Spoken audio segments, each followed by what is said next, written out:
Hey fellow babies, welcome back to Pachter Factor. I'm Michael Pachter, your host. For our Patreon patrons and YouTube subscribers, we really appreciate your support. You're getting this real time, and that's because you are paying Shane and he wants to reward you. If you are doing either of those or not, please remember to link your Twitch account and your Amazon account. So it's Amazon Prime and Twitch Prime. You have to follow the instructions in the show description below. It's pretty easy to do, a couple of clicks. If you haven't done it in a while, please renew it because it does expire after a couple of months. And we get paid. It costs you absolutely nothing. All right, today's question from Patreon from Darth Irv. How do you think the U.S. administration change will affect the video game industry? Will there potentially be more mergers and acquisitions in coming years than under the Biden administration? Will it have any sort of impact on the content of games? What about how games are regulated or children are protected? The bigger impact on industry and mergers and acquisitions will be that if anybody in big tech, and by big tech I mean Microsoft, Amazon, Google, Facebook, Nvidia, if any of those guys tried to buy anything, the FTC would have objected. And I can't remember the company, but Facebook was buying some $15 million virtual reality company in the UK, and I think the FTC blocked it. It was crazy. I think it was $15 million, some dinky little company that was a rounding error, and the FTC would challenge everything they do. So on the US side, I would say, yes, you could have Activision and Microsoft merge, that kind of thing, without comment. They would just say yes. But that doesn't change what goes on in the UK. And the Competition and Markets Authority, UK CMA, they have switched over from a Tory administration, which is like Republicans, to Labour, which is like Democrats. So if anything, I think the CMA gets tougher. The EU has always been tough. So game acquisitions, if in fact there are any, will be scrutinized by the Europeans. Now, the U.S. has always been the leader, and the Europeans tend to follow what the U.S. does. But I think that there's a recognition in Europe that Trump is a special case. And so something that actually should be scrutinized, probably will be scrutinized by the Europeans, period. So do you think, I don't think Microsoft, for example, could buy EA. Even though Microsoft and Activision would have sailed through, now Microsoft's too big.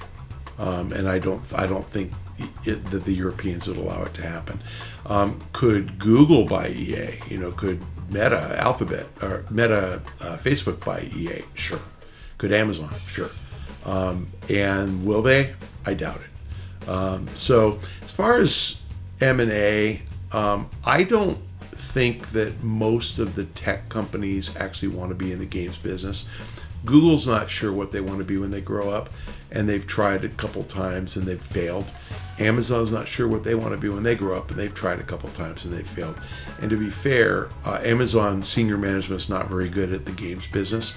They think of it as a feeder business for Amazon Web Services, and AWS in games is great, but Amazon in games is not. So all their big super successes are not. They're fine, but they're not. Netflix, should they buy games? I mean, Netflix is still trying to figure out what they're doing. They're making games. They're publishing games. It looks like they're making pretty good games, and they're gonna make them free to play on the Netflix platform. But are they going to spend $50 billion and buy EA? I don't think so. Are they going to spend $50 billion to buy Take-Two? I don't think so. These guys are passing on Ubisoft at $3 billion or $2 billion or whatever. They passed on Scopely at $5 billion. So I don't think any game company is buying another game company. I would say you don't see a lot of M&A activity in the game sector. Now, Ubisoft has said it's for sale, so I believe that ultimately they will be sold. The right company to buy them is Savvy, which is the Saudi investment vehicle for games. Savvy, I think, makes a lot of sense for Ubisoft. They bought Scopely. They are flush with cash. They have as much cash as they need. They would allow Ubisoft to run its bloated operations. And I think, if you think about the Ubisoft 17,000 employees, if you just, easy math, if you say the average employee at a game company has a 10-year career before they change jobs, then every year 1,700 employees quit Ubisoft. And so if I'm the Saudis, I buy Ubisoft and tell them, as 1,700 people leave in Montreal and Romania and China and France and UK, let's replace them in Saudi Arabia.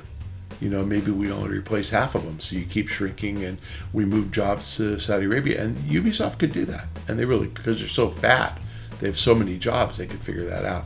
So that would be good for the Saudi mission, which is to build a games industry in Saudi Arabia. It would be good for Ubisoft because it would be a benevolent owner who would allow them to make their games and kind of leave them alone.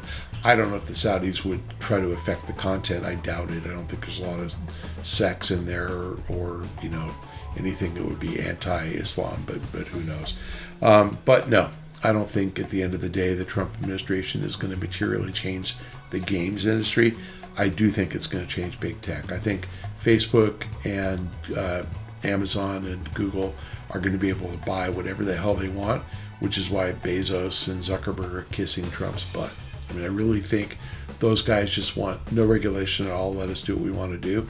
And I think Trump's going to repay their kissing his butt by letting them do what they want to do. I can't comment intelligently about the extent to which DEI has permeated games. My bias is that most game developers try to be as inclusive as possible because they want everybody who likes games to buy their games. And so, I think it's healthy to have characters in the game that are playable that could be female or trans or gay or disabled.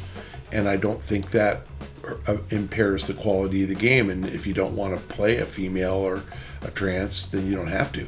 But the idea is that give people choice. Will that change? Will that disappear? I would say as an option, probably not. But will we see games that are trying to be woke? Probably not. I mean, I think you're going to probably get games going back to male-dominated base case and then the ability to change your character and do what you want to do. You definitely are going to see some developers who change the message, the social message in the game. And, again, we all have different perspectives. I happen to be super liberal, and I think it's healthy to have that in your games. But, there will be games made for the racist white nationalist chuds out there, and there will be games made for the woke people out there, and we'll see which ones succeed and which ones fail. I don't think most people actually care one way or another if a game is inclusive. They care very much if the game excludes a class. If the game is like harshly anti-woman or trans or whatever. And I don't see that entering into the games mix at all. And so I think the best approach for games is let people do what they want to do and be who they want to be. And more flexibility is a good thing. And so I think that creative game developers will find a way to make good games that have those triggers in them that make them better for people who want to play the role differently. But we will see. There's no way a game publisher is going to mandate that games don't have the ability to play a character a certain way. And this backlash on Ubisoft and Assassin's Creed, which hasn't come out yet, female protagonist and a black samurai. Ubisoft didn't quite apologize, but kind of apologized for it, but saying it's our artistic choice and we think it's accurate. Will it keep the next game from having a female protagonist? Maybe. There will be a person out there building a game who decides to take out the female protagonist because they worry about the backlash.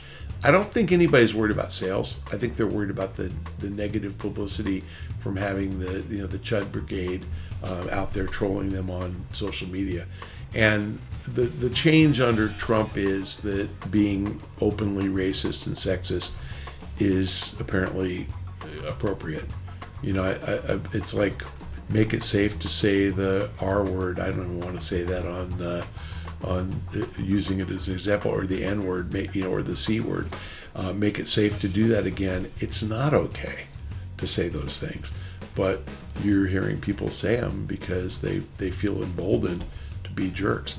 On how games are regulated or children are protected, I got to say, aside from how America under a conservative administration has taken a turn for more sexist and racist, I do think that both parties are unified in their desire to protect children. So I think that if anything, that's no change and continues to be enforced pretty strenuously. Nobody wants kids to be harmed. Nobody wants child predators in games.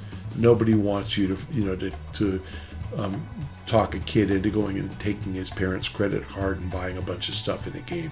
So, Epic just paid a big fine for kind of inducing children to spend money in Fortnite that may have been over the line. And, I think Roblox is going through this right now with advertising to kids under 13. Like, it's a problem and you can't do it. And I think it's important to keep those protections in place. And fortunately, both sides of the aisle, the Republicans and Democrats, believe the same thing, protect children. I think everybody wants to do that.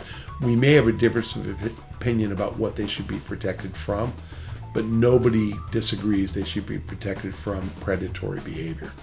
This project 2025, the idea that you're going to replace regular employees of the government, regular ongoing nonpartisan employees with loyalists, could that change regulation? Yeah, it could. So if you get a bunch of anti-video game nuts put into, to regulating video games, yeah, problem. I don't think it's fair to say that being anti-video game is a Republican thing. I think it's an uneducated thing. I don't think it's a majority view among Republicans. I think it's a strong minority view, but not a majority view, that games are bad and games cause violence. And I think it's the gun lobby that's just trying to take the focus off of themselves. I don't actually think you'll ever get enough people in power to regulate games out of existence, and that's what the ESA exists for. Interesting. I'm going to see them at DICE. I will actually do a follow-up episode. I'll do a Pachter Factor live after DICE. I'll ask the ESA how they feel about it, because that's a really interesting question, and I've really not thought about it. But the Project 2025, that's the biggest risk, is that you start to kind of, sane wash the nutcases in government and say it's okay to be a nutcase and get rid of all the rank and file regular employees. That's when you have a problem. And it's really hard to change regulation and go from free speech to saying we're going to stamp out video game violence. You can't do that. So again, we can argue about Republicans and what they believe in, but they really do believe in free speech, and they really don't like people telling them, what do you call it when you're ratioed or when you're canceled? They don't want to be canceled, so why would they want to cancel video games? Like, it is an inconsistent position. I don't see it happening, but I've been wrong before about this, so we will see. That's it for today's Pachter Factor. If you are a Patreon patron, thank you. If you are a YouTube subscriber, thank you. If you are doing that or not, please remember to link your Amazon Prime account to your Twitch Prime account. There are instructions on how to do that in the show description below, and you have to re-up that every couple of months. So if you haven't done it in a while, please do it again. Check out the show description and you'll be able to figure it out pretty quickly. Follow me on Blue Sky at Michael Pachter, maybe on Twitter. I'm not sure if I'm going to post in either place anytime soon. But anyway, I hope everybody has a wonderful new year, and I will see you guys next time.